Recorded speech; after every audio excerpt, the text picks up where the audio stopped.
and welcome to this meeting of the Royal Berkshire Fire Authority. Thank you, very good turnout, which is tremendous.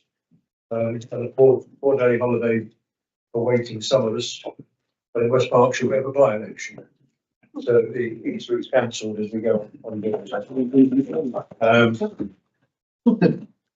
Now, these things we're discussing tonight are very important, as always. But I do think the meeting may not take a great deal of time. We don't have an M4 curfew tonight. Don't feel we're up against the clock, but no need to drag it out either.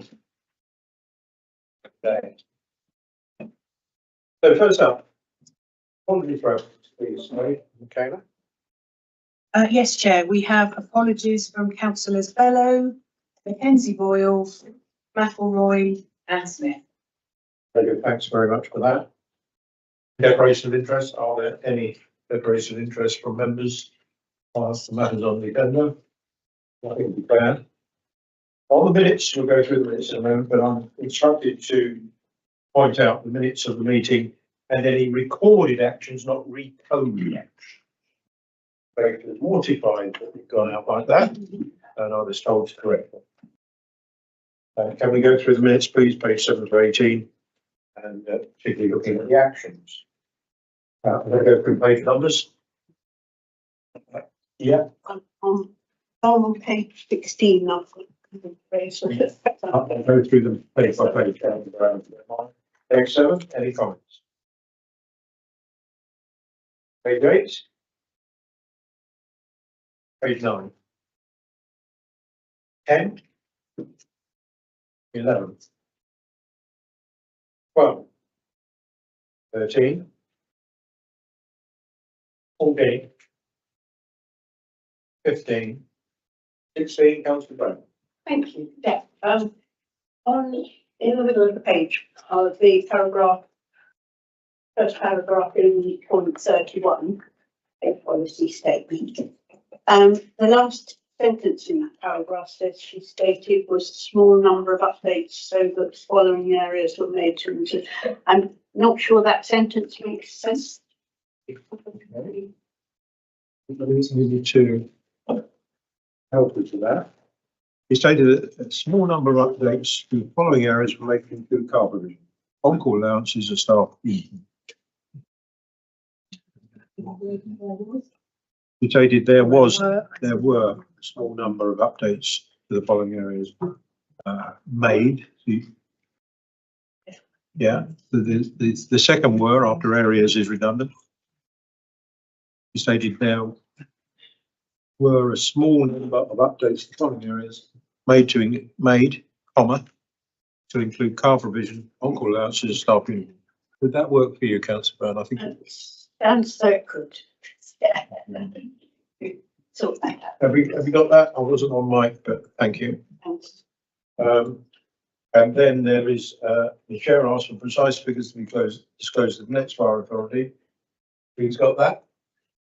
Becky, thank you.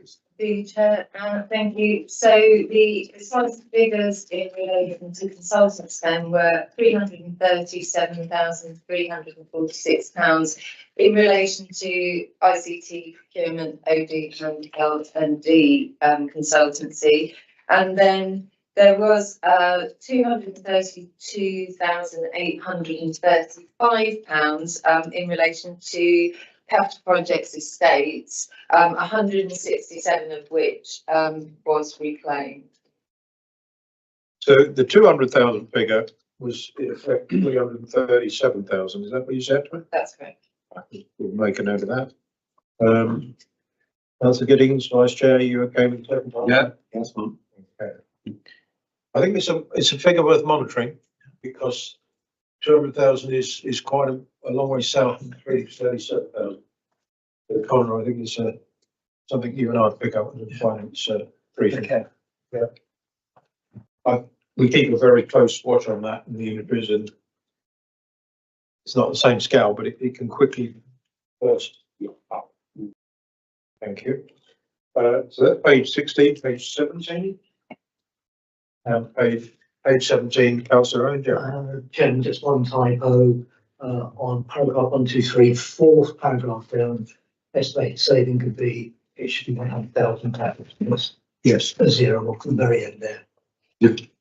Well, let's hope so, because 100 quid is not worth even recording, is it? All okay, that? Thank you very much, councillor Jeffrey. And you can see how these are poured over these minutes.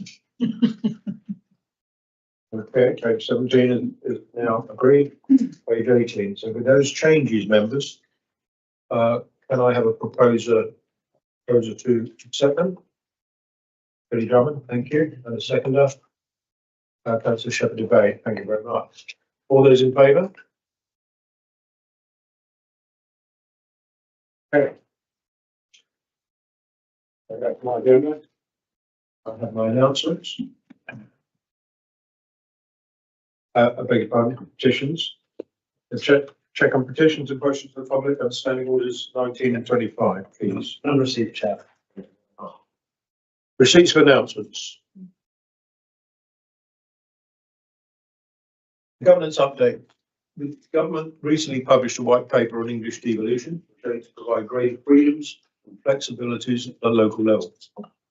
The government has announced that it will facilitate a programme of local government reorganisation for two-tier authorities and for those unitary councils where there is evidence of failure or where their size or boundaries may be hindering their ability to deliver sustainable and high-quality services for their residents. These plans are still in their early stages. We wanted to provide reassurance to you that while devolution plans may affect unitary authorities within Berkshire, we are not aware of any planned changes the way that Royal Berkshire Fire and Rescue Service operates at this time. We're having conversations through the local government association about what this may mean for the fire and rescue sector. We will provide further updates in due course. The Fire and Rescue Service moved to MHCLG, Ministry of Housing, Communities and Local Government. On the 1st of April 2025, responsibility for the Fire and Rescue Service was transferred from the Home Office to the Ministry of Housing, Communities and Local Government. This change was announced by the government in response to one of the recommendations of the Grenfell Phase 2 inquiry report. This change will bring responsibility for building safety and fire under a single Secretary of State. The Home Office will retain management of the airwave service contract on behalf of the Ministry of Housing, MHCLG, and will remain responsible for the Emergency Services Mobile Comms Programme and the Emergency Inspectorate of Constabulary and Fire and Rescue Services, which are my city authorities. Arrival of new fire appliances, they'll get closer to home. In the last Fire Authority members meeting, I gave members an update on the newest fire appliance set to join the service imminently. I'd now like to offer a brief update of the progress of our new vehicles. In March, a team of 4 representatives from our service and Hampshire and Isle of Wight Fire and Rescue Service visited Emergency One in Scotland to undertake the final sign-off of the 3 newest Volvo fire appliances. After 2 days of multi-point checks on the appliances, all 3 appliances have now been signed off and have travelled to Hampshire's Fleet Maintenance Centre for some final work before landing in Berkshire this month. Once they arrive, there will be a round of final checks before they are delivered to Newbury and Theale fire stations for operational use. These newest appliances represent a substantial investment into our fleet from the Fire Authority. I'm delighted that soon be deployed to protect communities across Berkshire. And I'm sure we'll look out for them at Newbury and Theale when they go on the run. These are the first ones. Others will come out in the fullness of time. Working on fire safety prosecution. Will we get an invite to the Theale one? I wonder, Nikki, if you could think about inviting members when the first one goes on the run and is satisfactory. I remember handing the keys over to a Dennis Saber some years ago at Newbury. Whatever happened to that? Probably in Africa now somewhere. Or Ukraine even. Or Ukraine. But if you could take that on board, Nikki, some would like. Billy goes to all sorts of things that he's invited to, and even when he's not invited, he gets himself an invite. So you know, this is chairmanship in action. Okay, working with fire safety prosecution. On Wednesday, the 26th of March, Mr. Artan Hisseni A property manager in Wokingham was ordered to pay more than £26,000 for fire safety breaches following a successful prosecution brought by the Royal Berkshire Fire Authority. The fine was issued to Reading Magistrates Court after Mr. Hyseni pleaded guilty to 3 charges under the Regulatory Reform Fire Safety Order 2005. The guilty plea came after an extensive investigation conducted by RBFRS in 2023, which found there were 3 serious fire safety deficiencies at a property owned by Mr. Hyseni on Reading Road in Woking. The breaches included the lack of fire detection and firefighting equipment at the property, the lack of a fire risk assessment, and inadequate means of escape in an emergency. Mr. Hyseni was ordered to pay £6,666 for each of the 3 offences for which he was convicted.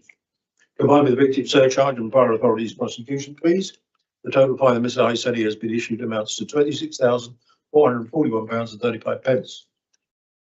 On behalf of the Fire Authority, I'd like to thank our protection team, whose diligence in conducting inspections and investigations resulted in a successful court case, therefore promoting adequate fire safety standards in buildings across Berkshire. And this reminds us, members, that our inspection process is important and has real teeth to take action against people who will not do what they need to do within terms of fire safety. So something to applaud. Hope it's not widespread in terms of practice, but we have the ability to find it, prosecute it, and win. Thank you. Whitleywood Training, Learning and Development Centre update. Pleased to announce for members that the first phase of works at our new Learning and Development Centre is nearly complete, and that our staff moved into the building on Friday, the 11th of April. The new building will provide our learning and development team with a functional, fit-for-purpose facility. Our driver training centre team will also be moving to the new facility in early May, and we'll have a permanent home at the new training centre. Phase 2 of the works will commence on the 15th of April, so 2 days ago. And we know they did, or yeah, with an asbestos survey at the Green Porter cabin next to Whitleywood Fire Station. The project is planned to be completed by early July, in time for the opening ceremony that will be held on the Friday, the 25th of July.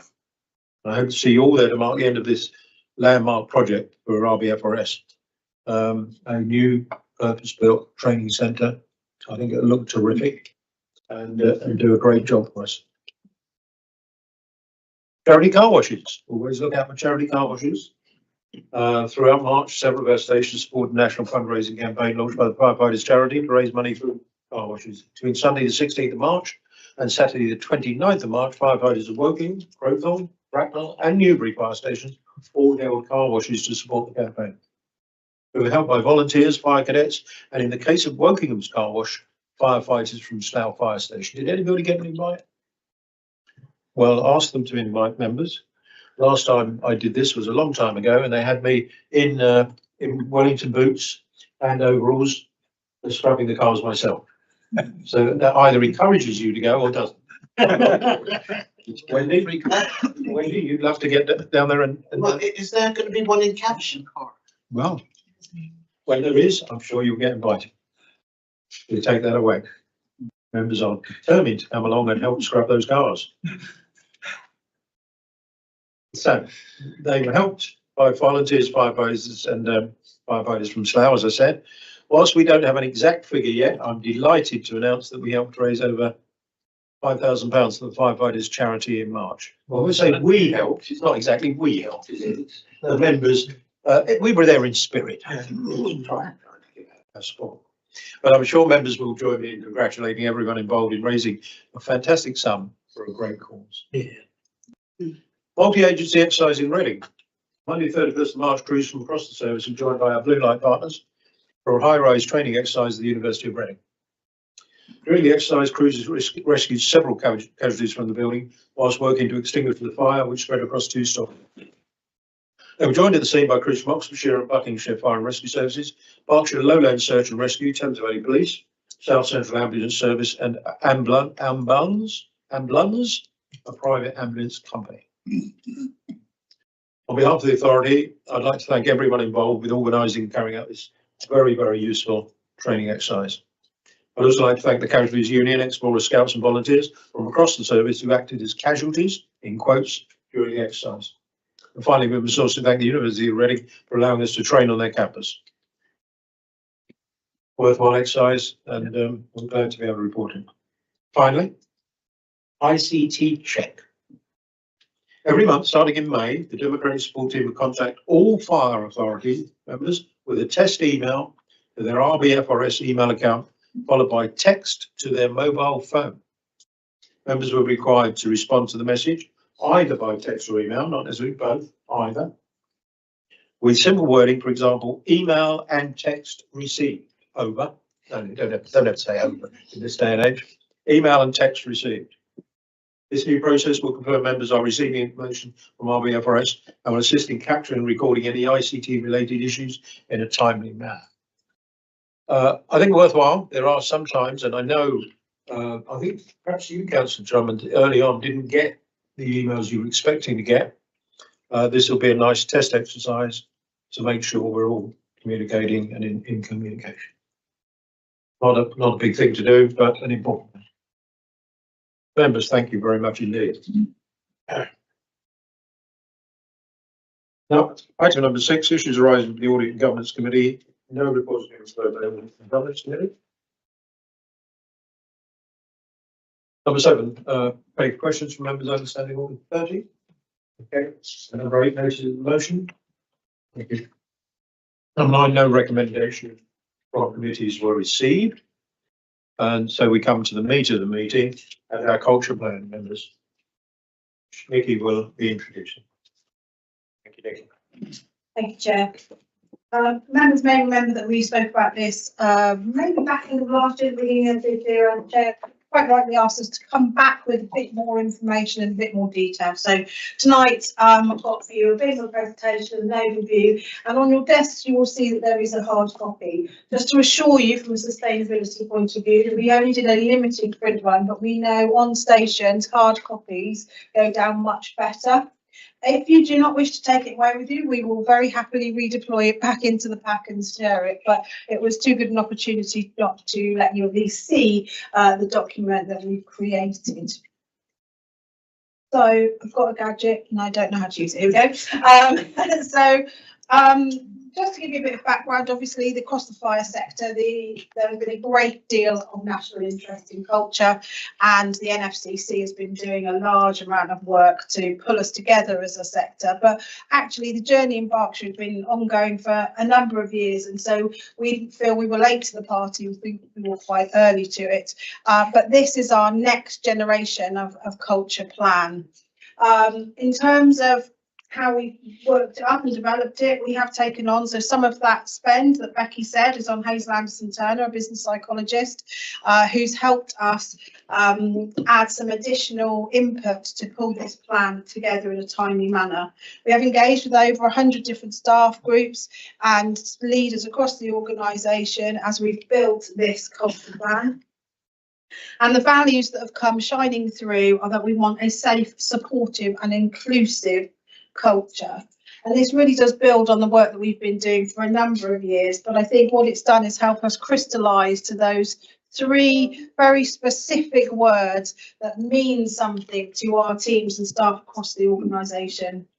We launched the plan, as you have in front of you, at our leadership forums in January and February, and we know that our culture is already pretty good. You'll see from the plan that what we're trying to achieve is more good days. That's what we want. And we feel that that's a realistic yet stretching ambition on occasions. There is a communication plan that goes with this as we roll it out across the organisation. I think it's important to note that this is going to be managed as a portfolio of work rather than just a programme or project, because it's incredibly involved to affect the culture of an organisation. So you've seen this in both member workshops and I think at previous presentations. So these are our 5 components. And as I said, culture is no one thing. It's complicated and has a lot of interdependencies. And so we felt that these component pillars of action would help us affect change across culture to enable more good days. Some of them are quite obvious probably in name, like people, that probably does what it says on the tin. Things like place may be less obvious, and I'll give you a bit more detail of that as we go along. In many cases, some of this work has been ongoing, and really what the culture plan did was knit things together, but also take it into the next steps.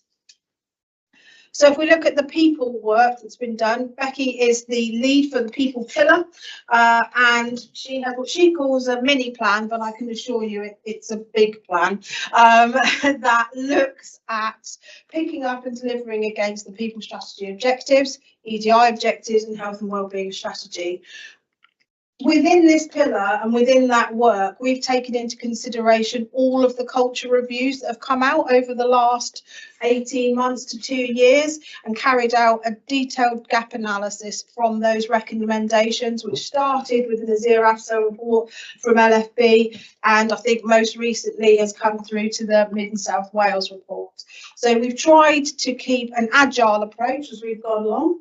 So the current work that we've been developing is a revised behavioural competency framework. This has had a lot of input from staff. We'll roll out in May of this year, and Hazel has done a lot of the work of pulling that together, working with teams, and it will be rolled out at our leadership forum in June to managers, but the actual rollout starts week commencing the 19th of May. Again, workforce planning, we've been doing this for a number of years, but the maturity of our workforce planning is improving greatly. And I think some members probably who've been involved in the retention and recruitment programme will have seen some of our work there. Early heads up about the equality objectives. It's that time again where we need to review them, and we will be going out for consultation, and they'll be coming through to the authority in September to go out for consultation to be enacted next year. New health, safety and wellbeing action plan, building on our work around contaminants that has been brought to this authority previously. New PDR and performance improvements, that's linked to the behavioural competency framework, so that will also be rolled out from May of this year. Retention and recruitment work led by the chair in some of the work with members around how we can improve retention and recruitment, and a neurodiversity action plan. Bit of a forward look, there'll be the launching and the delivery of those new equality objectives. More work around trauma support. We know this is an area of concern, particularly for our officers, and there's already work ongoing, and this will be the evaluation. The creation of a culture dashboard. There's already we have a number of dashboards, and Becky's teams are bringing them together to help us know and indicate whether all this good stuff is actually making a difference. On-call improvements. I think we've got an objective under the people strategy around that more inclusive involvement of on-call, and of course P6 also seeks to make on-call a real fundamental part of our delivery model. And there's a look towards the potential for direct entry as an alternative way of bringing people into the organisation. So for places, this is the ones that's perhaps a bit less obvious. This is the sort of physical assets from the point of view of the strategic asset investment framework. It covers the property asset management strategy, sustainability strategy, fleet and equipment management strategies. Most of these you've seen the detail of. So the type of work that we're looking at in the current year is around equality of facilities, dignified workspaces. SLT met yesterday, day before, to look at the sexual harassment guidance to make sure that we are complying with that risk assessment, particularly from the point of view of our spaces. Looking at long-term investment and how we can improve our spaces. Training centre, I was there this afternoon, it's awesome. And the staff don't know themselves after, if you've been to a training centre previously, it was in need of repair, but now it is quite a special building, and the views from each window are like you've never seen Junction 11 look so glamorous. Sustainability action plan, we've already started with the LED lights, we've got them here. Workwear, new workwear has been rolled out. It's really important, that kind of image in terms of us looking as a collective workforce. Presented us with a few challenges along the way, but that uniform is now being rolled out, and embedding the control and monitoring of contaminants. It's really good in training centre. When you go and have a look how they're managing contaminants in the training centre is excellent. Always more to do, but certainly leading the way in that area. So forward look, fleet investment, further fleet investment. You've heard tonight about the new trucks that are coming, and that will continue. Sustainability action plan, delivering some of those other items that we've seen, and that continued investment in our spaces. So processes and system, I think members of the management committee received presentation probably from Ellie last week around the work of the productivity group and the productivity plan. This component covers that work area, but it also covers the ICT strategy. And so some of the things that we've got there, the staff development system has recently been procured. This will bring in some real efficiencies that Ellie probably highlighted last week. We're looking at our digital skills assessment around how able we are and how enabled we are. New finance system. Connor's got some new toys, and one of the modules has already been rolled out, I think, in terms of testing yesterday. We marked a milestone for that. It's not fully functional, but it's gone through that initial testing. Address-based improvements. This is a sort of information module within our protection area and prevention area that will allow us to do better targeting of our prevention and protection activities. Microsoft 365 improvements, continuing to leverage the benefits of that system, and then improving our cyber resilience. We know that it is a risk to us and a constant risk for all organisations, and so we are working hard. And again, that business continuity arrangements, we are doing a full kind of dark start, if you like, in the organisation in June. That'll be the first time we've ever done it. So it's an important part of business continuity, and members will be advised a bit more about Erebus nearer the time. And again, look forward towards data strategy and case management, and also that enhanced protection and prevention system. And then, of course, the replacement of the vision system for TVFCS. Fifth pillar, communications and engagement. This is around supporting that delivery of the communication and engagement strategy. One point to note here is the work that Faith is leading on, which is the establishment of a community and youth forum to act as a real sounding board for us, so that when we get to our next CRMP in 2027, we have got an established external engagement panel that will help improve our community engagement. Leadership forums and stakeholder forums, staff stakeholder groups, these have been established. We've got a next round of leadership forums at the end of June, where we'll be focusing on not just the rollout of the behavioural competency framework, but also doing some work for managers around neurodiversity. Bit looking forward around continuing to be that learning and listening organisation, and listening to the organisation in terms of feedback. Review of measures of success, so that we are keeping an eye on whether we're making a difference, and also looking at that further delivery of the action plan. Final bit is around governance and structure. We've already internally restructured how we are managing and monitoring performance through a portfolio board that will pick up. And I should say that just as Becky leads on the people, there is a head of service that leads on each of these other pillars. And this is Annie Rose Pratt, who's our new head of corporate services, who replaces Paul Bremble. She is leading on this area. Okay, so Hazel, while she's with us through to September, is delivering some focused interventions to help us really kickstart some of our activity. I've mentioned already the work she's done with the behavioural competency framework, the rollout of the culture plan and the PDRs, and also looking at, from the services perspective, really embedding that active bystander training. We're the first fire and rescue service across the country to introduce active bystander, and we want to make sure that that's available for all new starters. And for the forward look, we've got that kind of ongoing and embed generally across each of these areas to ensure that it's not just a flash in the pan and that we continue to deliver against it. In terms of other areas for development, that is supporting those leadership forums, working with us in SLT around our leadership development, really important. Looking at specific team training days, she's done some work with the L&D team and she's doing some work with the protection teams. And then looking at that kind of opportunity for feedback and debrief and learning. What will success look like? So level 1 is just the adoption of the culture plan. So people being able to speak and understand around what does more good days look like. Level 2 is that active engagement with initiatives. Are we seeing people turn up? Are we seeing people involved? Are we seeing the feedback that we want?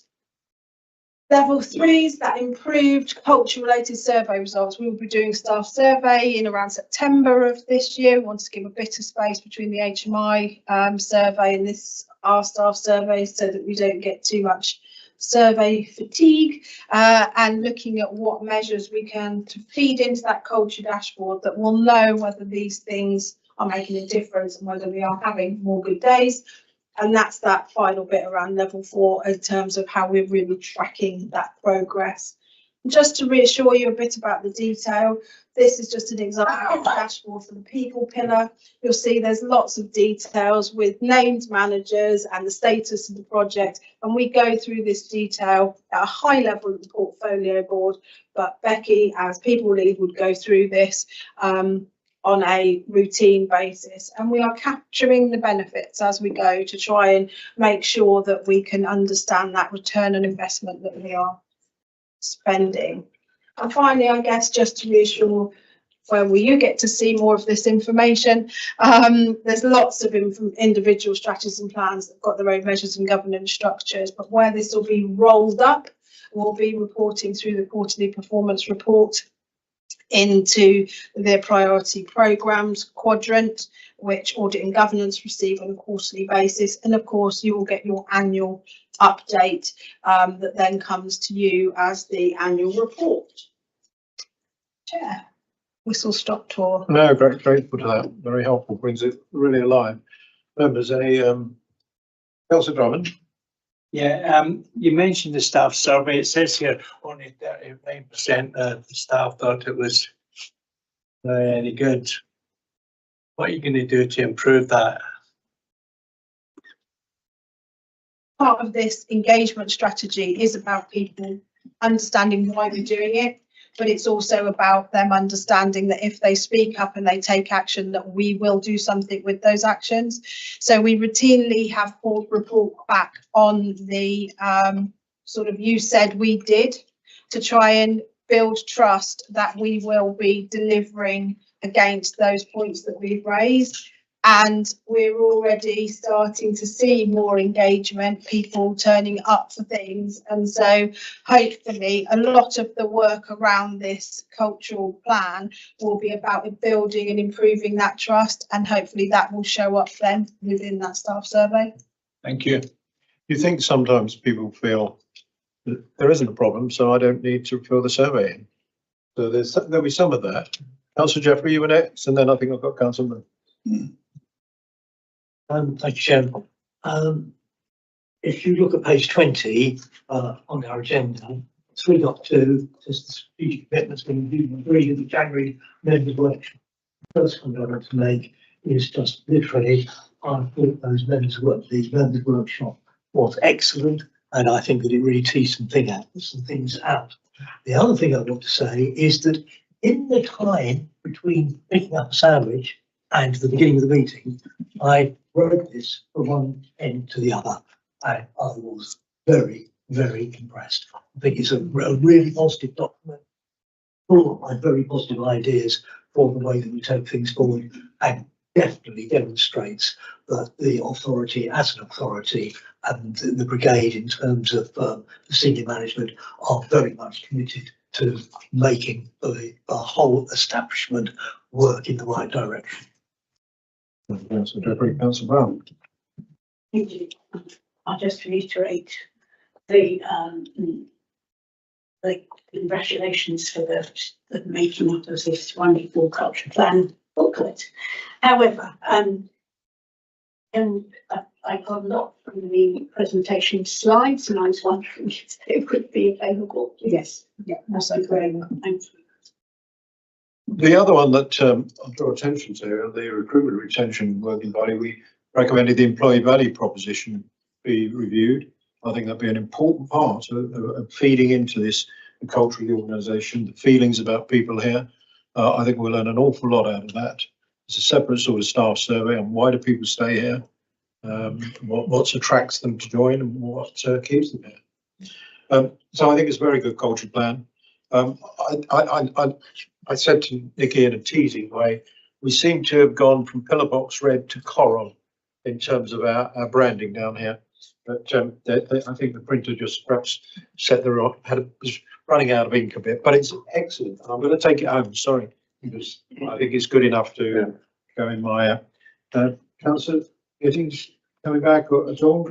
Well, I was going to say it is, and interestingly as well, if you get the agenda item, the annual plan, obviously a lot of this is embedded in there. I suppose some of this is kind of organisational stuff that doesn't strictly follow the criteria of a culture plan. Whereas actually, if you read this is more succinct and it's about attitude, isn't it? And I think when we look at culture now, with some of the sort of very bad headlines that the services have had around the country, I think we know what we're talking about. But this is actually addressing some very, very wide areas with it. And I suppose I'd ask is that deliberate? Yes, absolutely, because I think there's a cause and effect of all those things. So having a workplace like, for example, the training centre that I've been to today, the pride that they've got, moving into that space, and how that makes them feel, and their reaction to it is, the heads are up. That's giving them pride. It's giving them more day, kind of more good days, because we've got the new apprentices arriving on Tuesday. And that one of the instructors who was there today says, how great is it going to be that our new apprentices are going to walk through into this foyer for the first time? We never used to have a foyer. Walk through into the foyer. And actually, the new starter who joined us on Monday from LFB, Alex, he said, I'll stay behind. And he said, I'll just mop the floor so that when they come in, they've got a sparkly new area. And I think that pride in workspace is all part of your culture. And I think the new workwear that Mark's and team have rolled out, again, it's like everybody looks the same, badges in the right place. There's a real pride in the way that people work. And I think all of those factors feed into culture. So yeah, it is a deliberate attempt to sort of deal with both those obvious things and perhaps those less obvious things. So the kind of culture is the service, really, in a sense. It's what you trust. Thanks. And therefore, where a system or process is being adapted, how does it impact on culture? And you've captured it all within this programme. Now, listen, while you're talking about the training centre, I mean, I did open the one that's just been taken off the run, so to speak. And I was very proud of, not the foyer, we didn't have a foyer, we had a porch. But I think the porch was very nice, actually, going back all those years. Anyway, I'm sure the new one is magnificent. And I'll pay the floor in the porch, how about that? And then, members, we have received the inspector's report and evaluation on the service. Sadly, it is embargoed until Wednesday of next week by the inspector, and therefore I'm telling you, I cannot tell you the contents of it. One of the measures in it is culture. One of the measures in it is culture, and I feel sure that will be good. I'll say no more than that. So, thank you. Feeding us, lots of good work going on. Well, moving on then, members, to Angela and the annual plan, pages 19 to 56. Over to you, Angela, please.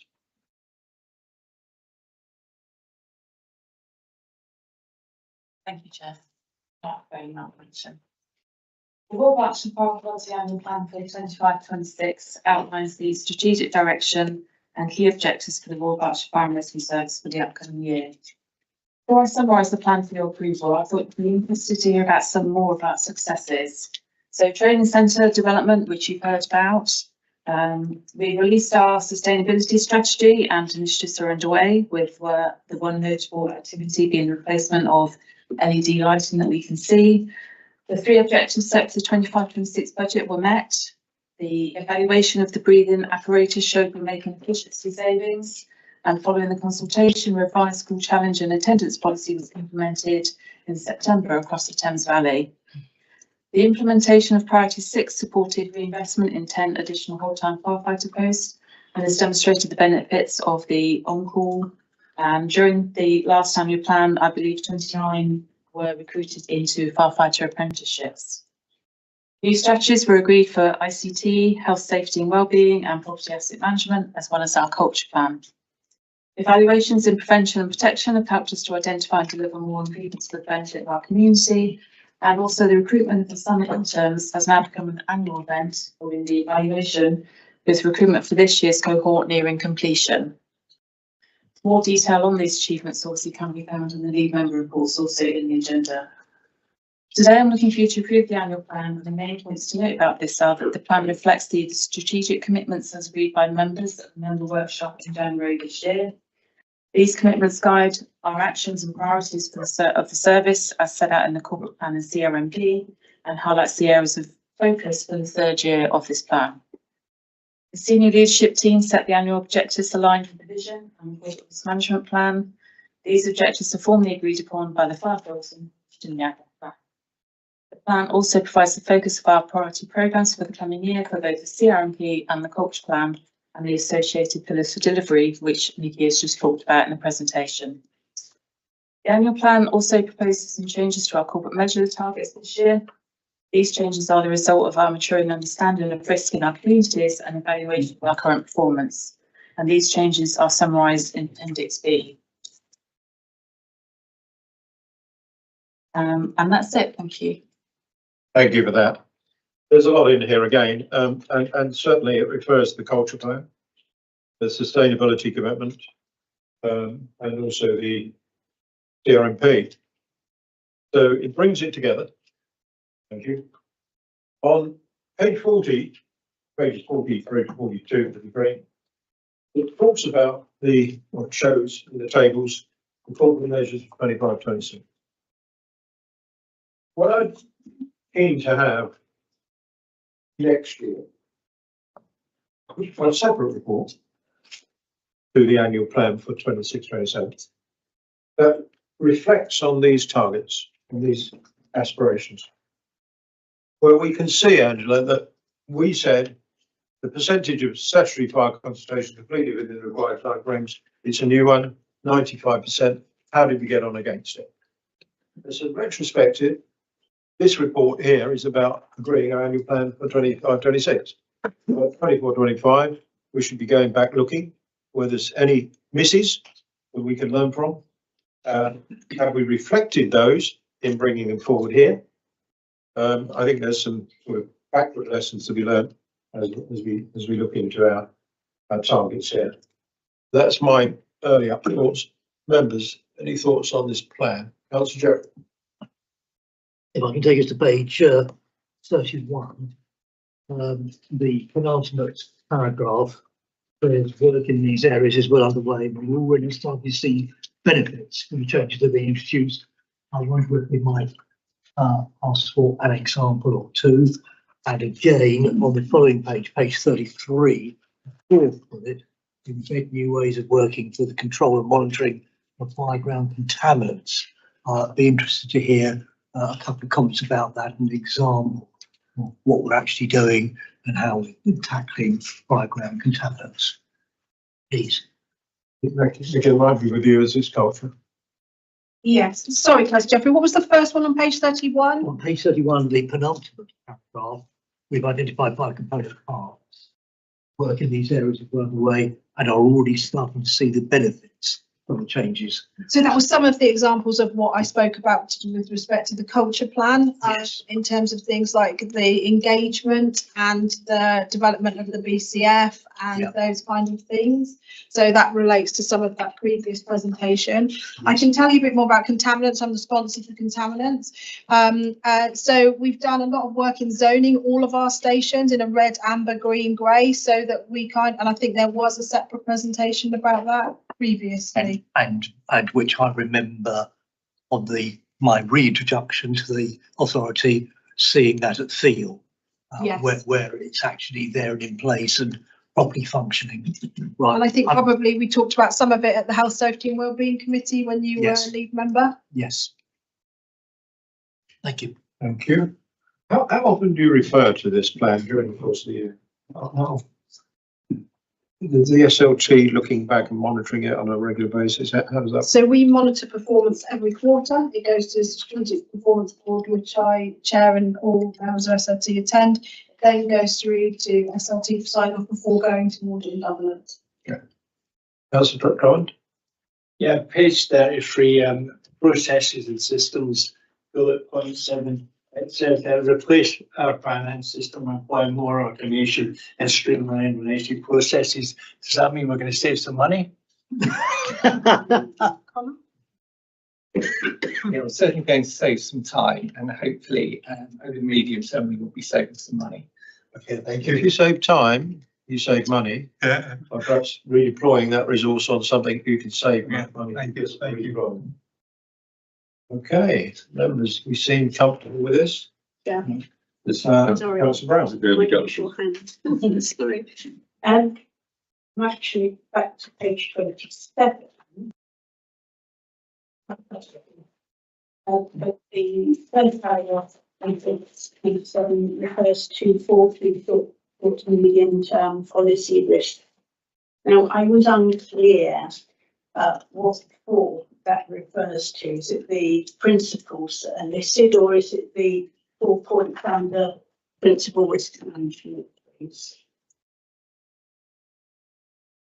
Oh, sorry, I can take that if you like. Thank Yeah, you. sorry. Yes, so the short term, they are risk management, sustainability, culture and capability. So they are the areas that we are looking at as a focus, and these bullet points underneath hone in another tier down. It was not clear to me what that 14 short-term was linking to, but the principles. Yes. Okay.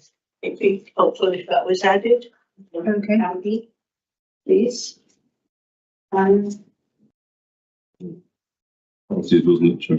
Oh, yeah, on the priority programme, I couldn't find priority 4. Is there? What's happening? Yeah. Oh, yeah, it's complete. Yeah. Well, we missed the trick there. We may have, like, putting it in and saying, we've completed something.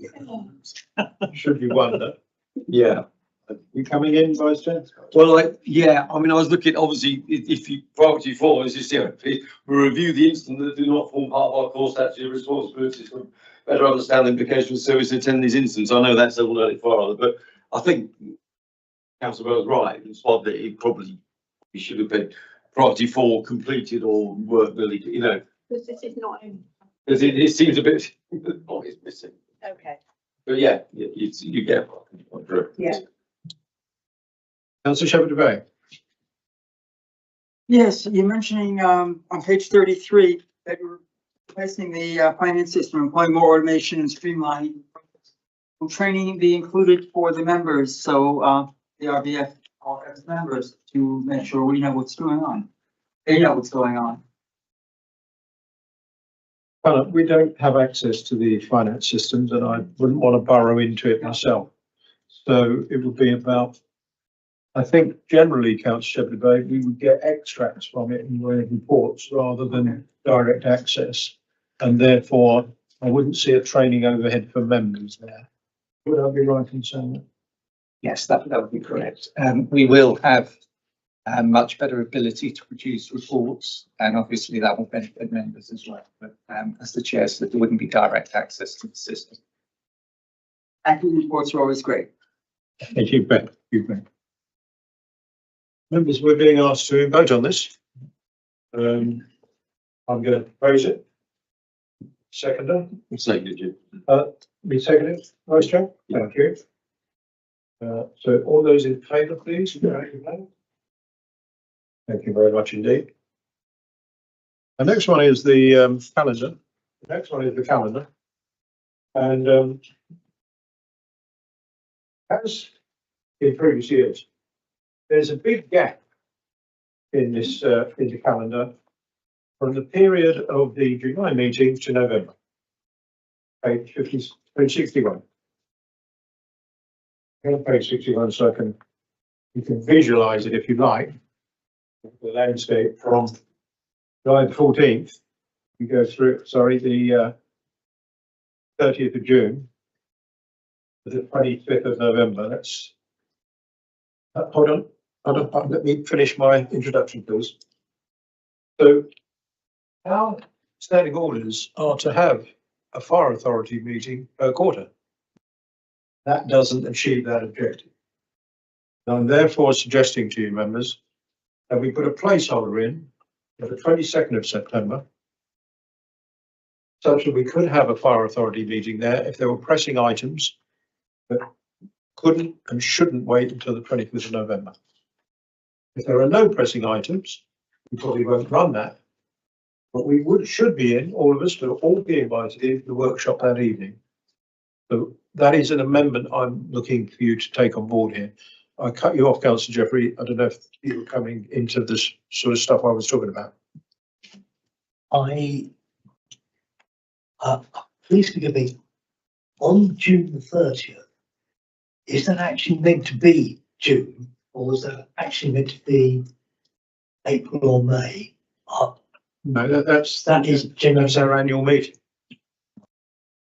June 30th is our annual meeting. Fine. As I say, I'm asking you to support, and we'll vote on, right? Please, Chair. A further fire authority meeting be scheduled for the 22nd of September. I second that, Chair. Thank you very much. All those in favour? And therefore, all those are proposed that new schedule. If you second that, Councillor Jeffrey. All those in favour of the new schedule with that amendment? Graham's happy. Thank you. Members, we'll move on to the champion reports. Thank you to all the members who played these roles. What I've asked them to do is a short introduction. Sorry, Paul, I'm springing it on you. No, it's a short introduction. No, Simon. I think I mentioned that to you, Simon. And Wendy, just a short introduction of the report, if you won't mind. I'll start off, obviously, with the finance one. And it's not so long ago we were setting our budget. Not so long ago we were looking at our yearly outturn. And of course, we haven't got our full year outturn, but it's, the last I heard, it was about 50,000 pounds underspend on the year. More than that. So, look, in finance terms, that's really good management. You're just about on the money. You know, it's not even a percentage point out. So, very good work, Connor, as ever with your department. And of course, with the service areas, the directorates, because they're the ones being careful with the money. We did get the fiver for fire. That made us able to set a budget which was both ambitious and investing. So I find that our financial side is in a good place. It's a harder budget than we've had in several years. What we are still investing in our estate, sustainability, like we imagine, the training centre, and further work being done at Amersham Road and Newbury in the plan. So a lot going on and a good outcome, I feel. You have the report on page 67, 68, and 69, members. Take questions, or we will note them I think we're going to note the whole item as a block. Yeah. I'll move on then, if I may, to the second member, which I think is Simon. Councillor. Well, Thank you. Yeah, the collaboration has been going really well across the Thames Valley collaboration group. We've delivered 2 of the objectives of the collaboration partnerships 5-year plan, which you can read about in the report. What I think is really impressive is that I know that at the beginning of setting out the collaboration, it was testy. I think that might be the right word, but I think there's a huge amount of trust between the various partners now, and all of that testiness is now gone, and everyone's working together for common objectives. So I think it's definitely the way to go, and the more we can put in there, the better. Thank you, Chair. any questions for Councillor Werner? On to Vice Chair then for the CRMP, please. Yeah, I was actually reflecting on the previous report where priority 4 has been met, so perhaps that should have been added to the report. I mean, although I would suggest there may be still some work at fringes to do with that in terms of some of that. Yeah, no, I mean, I think it's been challenging actually, the delivery of this, if we're honest, and we know the reasons, but I'm pleased to say that priority 6 is now, during the course of the year, has been implemented, and I think, you know, that we are monitoring that still, because obviously there was a lot of interest in that, so we continue monitoring that to see, we're having regular reports to see the effectiveness of that, and obviously, you know, but also to meet some of the concerns that were raised. And I'm also pleased to see, obviously, the automatic fire alarm situation that's also been in place, another key body of work, and that's kind of reflected in some of those earlier targets we saw in the annual plan. I suppose the key to this really is to look forward to the more extensive work. Now that we've sort of dealt with priority 6, the more extensive work around priority 3, and that's, I think, will be the key feature of the work for this year as reflected in the report. But I would like to thank obviously officers Tim and others for their help with this over the years. There's a lot going on with it, and a lot to do in the future, because it is the core part of the service. Thank you, Vice Chair. So Councillor Shepherd-Bay on the strategic assets. Well, you can look straight up and see the nice LED lights we're putting in, reducing our carbon output, and that's a very good idea. I also like the idea that we're making it safer by using contamination control to make it safe for firefighters, and so they don't bring things home with them or share things they shouldn't share. Let's put it that way. That's good, very good, and a good strong report there, and lots of work going on. Thank you for that so much. Councillor Griffiths. I just wanted to say congratulations on the culture plan as well. I think it's really a fantastic piece of work, and that ties in a little bit with the UDI work that we're doing as well. Nice to see the increase in the female patients coming through, and 6.5% increase in people coming in from backgrounds that are currently underrepresented. I know a few young people myself who are interested in becoming summer apprenticeship or interns, so that sounds really good. Really interested as well in seeing the work that we do with neurodiversity. That's such an important part of should be a very important part of any of our cultures. It's really good to see that the senior leadership team are taking that on board and it's filtering through the organisation. What we're doing. Thank you, Councillor Griffith. Any questions, Councillor Griffith? Okay, road to you, Councillor Jeffrey. And Chairman, community safety is very much, if you look there at the final paragraph on page 29, targeting the most vulnerable members of our community. So where Safe and Well visits started many years ago with just going round and finding various people and going on knocking on the doors of individual houses.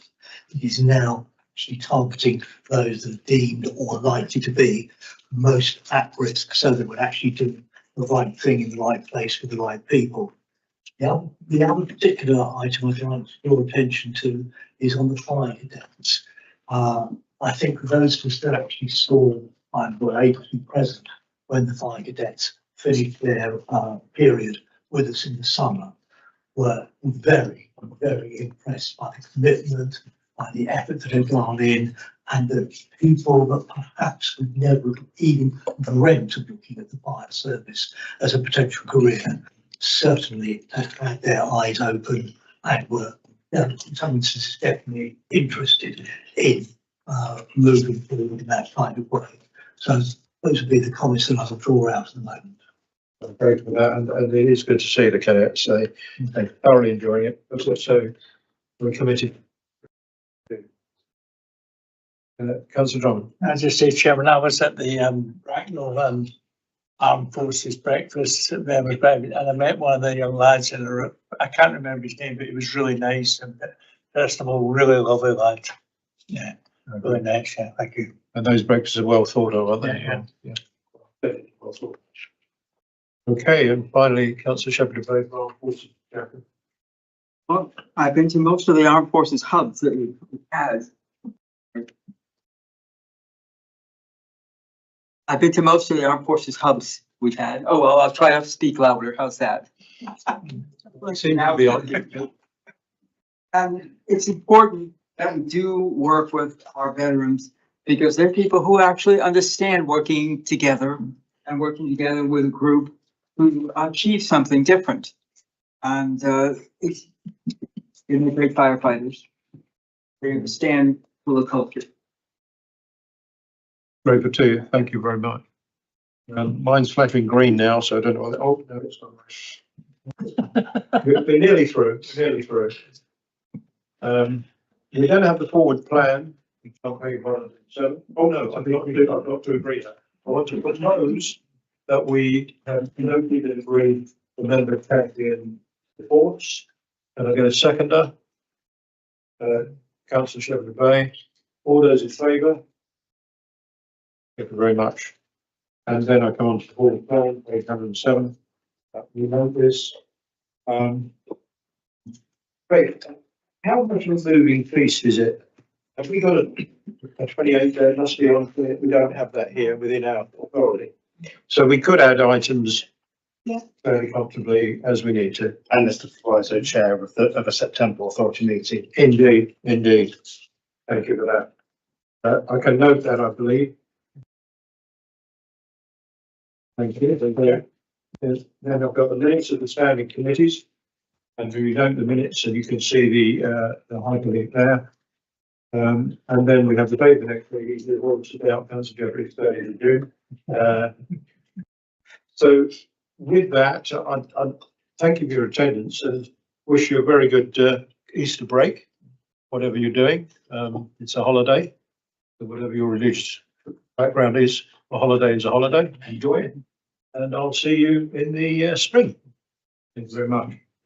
Chairman.